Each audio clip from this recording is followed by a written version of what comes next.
Hey everyone, and welcome to this explainer. Today we're unpacking a truly fascinating and, honestly, highly provocative piece of source material. Just to set the stage right up front, the content we're exploring today comes directly from the founder of the Life Zen resort, Guy Shufeng. He uses a pretty blunt allegory, a literal pig pen, to examine the underlying structures of human society and governance. It's a wild concept, so let's map out exactly what he's arguing here.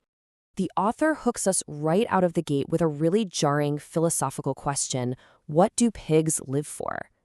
And, by extension, what do humans live for? Sui Feng is basically initiating a thought experiment here. He's asking us to strip away all our complex human narratives and just look at existence from the absolute basics of survival and purpose. To set up his argument, Shufeng lays out the baseline of the metaphor, the literal life of a domestic pig. Think about it for a second. The pig is kept in a pen. It doesn't have to work a 9 to 5. It's fed, it's sheltered, and it literally just spends its days resting. From the outside looking in, it seems incredibly comfortable, right? But the catch, obviously, is that the pig is entirely unaware of its ultimate purpose, which is to eventually be sent to the slaughterhouse to provide meat.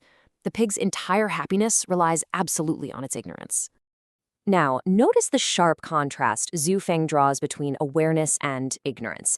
He argues that the absolute worst thing that could ever happen to a captive pig is for it to suddenly develop thoughts.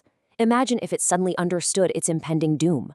Its life would instantly become a nightmare of anxiety and terror. It wouldn't be able to eat. It wouldn't sleep. It would literally worry itself to death. Because of this, the author concludes that for a captive pig, the absolute greatest happiness is just living a thoughtless, blissful existence, even if it eventually ends in slaughter. But let's play devil's advocate.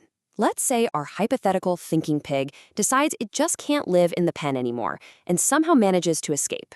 Well, according to Zhu Feng, the options outside the pen are pretty grim. Escaping to nature doesn't mean peaceful, easy freedom. No way. It means facing much stronger, far more brutal predators. To even survive out there, the escaped pig has to revert to a feral, wild state and is forced to live in a herd just for basic protection. The source material argues that true freedom outside the pen is incredibly harsh, dangerous, and requires a complete transformation of who you are. Governing the human flock, translating the pig pen to human society. To back up his theory, the author points to this famous historical quote from Confucius: "The people can be made to follow, but not to understand." Shui Feng uses this as the philosophical backbone for his entire argument. In his interpretation, this quote actually reveals a long-standing strategy of governance. The idea is, if the people are obedient and doing what they are told, let them be. But whatever you do, absolutely do not let them develop independent, critical thoughts. This translates into a very specific logic for rulers. Step 1. Keep the people thoughtless, just like that happy pig. Step 2, demand absolute obedience. And step 3, extract service efficiently. Suifeng claims that rulers, the people in power, view citizens a lot like a farmer views livestock. If the public starts thinking or innovating or demanding true freedom, they become exceedingly difficult to govern, or, as the author bluntly puts it, to exploit. The easiest society to rule is simply one that doesn't ask questions.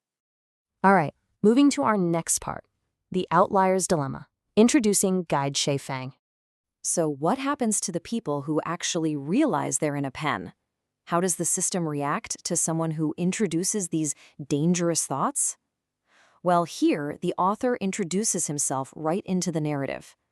As the founder of the Life Zen resort, Guide Shufeng positions himself as exactly this kind of outlier. The text describes his promotion of concepts like absolute freedom and a communist second home as precisely the kind of ideological trouble that rulers just cannot tolerate. In the context of his own essay, Shufeng is the thinking pig trying to wake up the rest of the pen. And because his ideas disrupt the thoughtless obedience the rulers rely on, he argues that the system is inherently designed to reject and suppress individuals like him. Now let's look at the 3 fences of society. Mechanisms of human control. To keep humanity obedient, the author argues rulers use 3 very specific fences. First up, marriage and family. He argues that trapping individuals in domestic duties ensures they spend their whole lives stressing over their small private circles. This effectively prevents them from pursuing grander ambitions or questioning the larger system. Second, bureaucratic power. The desire for upward mobility means people willingly submit to hierarchies. As long as people want to climb the corporate or social ladder, they're going to obey their superiors. And third, money. By equating wealth with absolute success, rulers keep the population constantly distracted. People are busy chasing the next paycheck rather than engaging in deeper, independent thought. To really drive home his point about that second fence, bureaucratic power, the author uses this incredibly biting anecdote. He states that people are so deeply conditioned to respect hierarchy that even if you put a literal pig into a position of official power, the public wouldn't dare mock it. In fact, they would bow down and worship it as a god pig. It's a dark, humorous exaggeration for sure, but it perfectly encapsulates the source material's cynical view on humanity's blind obedience to authority. Now, regarding that third fence, money, the author equates our consumer culture directly to pigs just staring at a feeding trough. He lists specific materialistic pursuits: buying good houses, driving good cars, paying for beautiful companions. Shifeng claims that as long as society tells us that this is the ultimate goal of existence, our eyes are going to stay locked firmly on the trough. We won't ever look up to see the walls of the pen around us, which makes us incredibly easy to rule.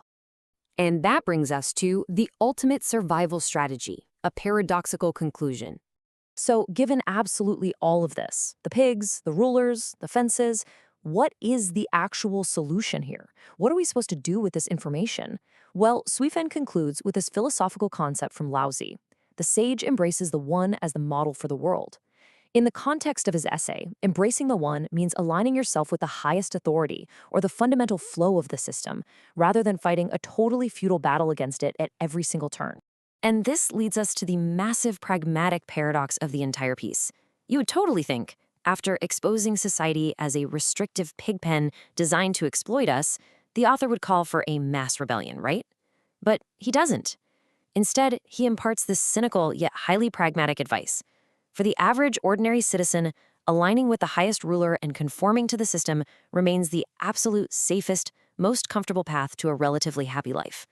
Remember, fighting the system, as we learned earlier, just throws you out of the pen and straight into the jaws of wild predators.